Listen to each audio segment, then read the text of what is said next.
මේ මට අවුරුදු 21යි. අවුරුදු 21 බර්ත්ඩේ එක බොහොම පුංචියට ගත්තා.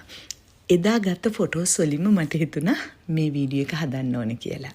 ඊයේ පෙරේදා මට අවුරුදු 5 ඉඳන් පොඩි ෆොටෝස් ටිකක් එකතු කළා මම පොඩි වීඩියෝ එකක් හැදුවා. ඒක ගොඩක් අය බලලා තිබ්බා. ගොඩක් අය අගය කරා. ඒ ලස්සනට සුන්දරත්වයට ගොඩක් අයගේ කමෙන්ට්ස් තිබුණා. ඉතින් මම දැනගෙන හිටියේ අපේ රටේ මිනිස්සු ගොඩක් ආදරණීයයි, ගොඩක් හොඳයි කියලා. හැබැයි ඉතින් මෙච්චර ආදරණීය මිනිස්සු ඉන්නවා කියලා නම් මම දැනගෙන හිටියේ නෑ. ඒ ආදරේට නම් ගොඩක් ආදරෙයි.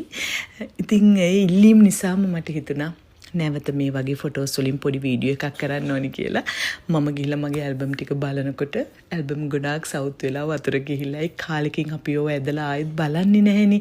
ඉතින් ඒ දේ මට තියෙන දේත් රැක ගන්න උදව් කරේ ඕගොල්ලන්. ඒකටත් ගොඩක් ස්තුතියි ඕගොල්ලන්ට. ගන්න පුළුවන් ෆොටෝස් ටික මම අරගත්තා. ඒ වලින් තමයි මම මේ පොඩි වීඩියෝ එකක් හැදුවේ. ඉතින් ගොඩක් අය මගේ ලස්සනට සුන්දරත්වයට චාම්කම ගොඩක් අගය කරලා තිබ්බා. ඇත්තටම මම එදා නායනමයි අදත් ඒ කොණ්ඩේ ඒ ස්කින් කලර් එක ඒ දේවල් ඒ විදිහටම අදත් රැකිලා තියෙනවා. අදටත් මං කොණ්ඩේ ගොඩක් වෙලාවට පීරන්නේ මේ විදිහට.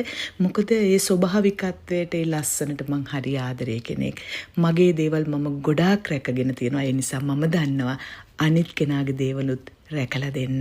ඒ නිසා තමයි අවුරුදු 25කටත් වැඩි කාලයක් මගේ සැලොන් වලට එදා ඉඳන්ම තාමත් ඒ ආදරණීයන් ඉන්නේ. ඉතින් ඒකත් මම ගොඩක් අගය කරනවා. ලස්සන සුන්දරත්වය කියන්නේ අපි හැම වෙලාවෙම අපිට නොගැලපෙන දේවල් කිරීමම නෙමෙයි, අපිට ගැලපෙන දේ හරියටම කිරීම. මේවා හරිම චාම් සරල දේවල්. පේනවා ඇති ඔයගලන්ට මේ ෆොටෝස් වලින්.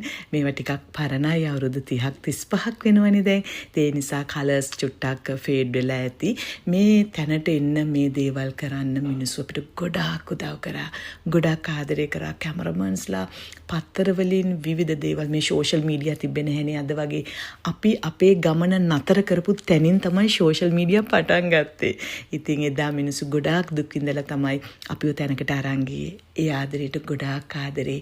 ඒ වගේම තමයි මේ වීඩියෝ එක බලන ඕගලන්ට ඊටත් වඩා ආදරේ.